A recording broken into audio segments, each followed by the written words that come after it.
She had only one choice in life, to live or die. If she surrendered, her 4 young children would be at her husband's mercy. If she lived, the abuse would continue. Soul-destroying emotional and verbal abuse. Life-threatening physical abuse. Over 11 and a half years, she had 9 jaw or facial surgeries as a result of his beatings. He had attempted to electrocute her, hang her, drown her, and once he had doused her in kerosene, then handed her a match. "I've done the hard part," he said. "You do the rest." She was 25 years old. Her name is Kamal Dhillon. It had been an arranged marriage, but from their first night together, her life was a nightmare. He was an alcoholic, and the alcohol fueled his violence. It was 1979, and her mother-in-law told her, "What happens within these walls, stay within these walls. He is your God now, and you will worship him." Worship him. When he rapes and sodomizes you, worship him when he breaks your jaw. Soon, she was pregnant. But the abuse did not stop. He threatened to shoot her and her parents if she left him. 3 more children, all of them as beautiful as summer sun. But the abuse did not stop. 11 endless years. Her children would freeze with fear as their father lashed out. They knew what Kamal knew, that one day he would kill her. When he beat her in a parking lot, the police were called. Not by her, by a witness. To avoid a trial, he moved them to India, where his family was wealthy and enjoyed a prominent place in society.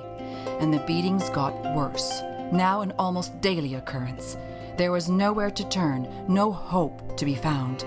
Wealth equals power, and his family's power base included the police.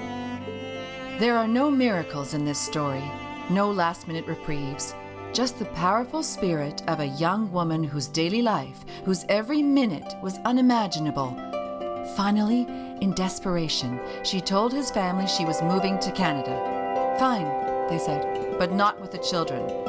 So in the lowest moment of her life, she left to save her life. Left and flew back to Canada, her children's tears still drying on her sari. Now she had nothing. Absolutely nothing. And the horror wasn't over yet. Soon after she returned to Canada, her husband followed.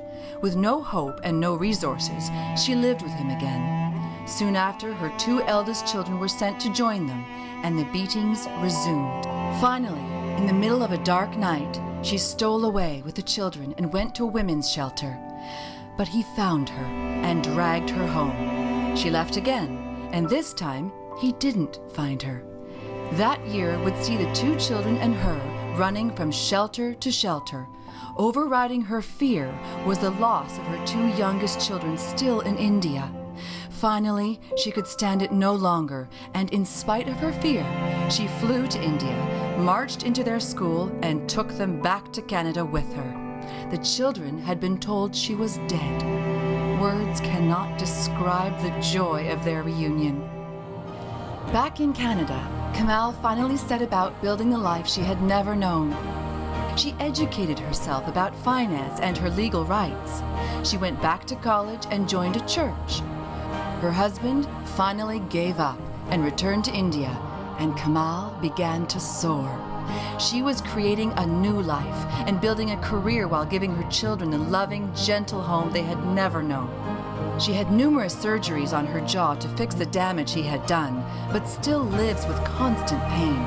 And she began to speak about her experiences to other women at her temple, to police groups, and on talk radio. Finally, in 1998, word came that he was dead, killed in mysterious circumstances.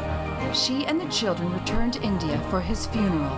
When it was required, as tradition dictated, standing at the funeral pyre, Kamal didn't hesitate to light the match. For the first time in her life, she was finally free. Today, Kamal fearlessly speaks for those suffering as she once suffered. Her book, Black and Blue Sari was published in 2009 and exposes a secret wound that has too long been allowed to fester. Her story and continued survival is a beacon shining through the dark night of fear. Those who see its light are given hope. Hope that they too will find what Kamal has found, the courage to come back.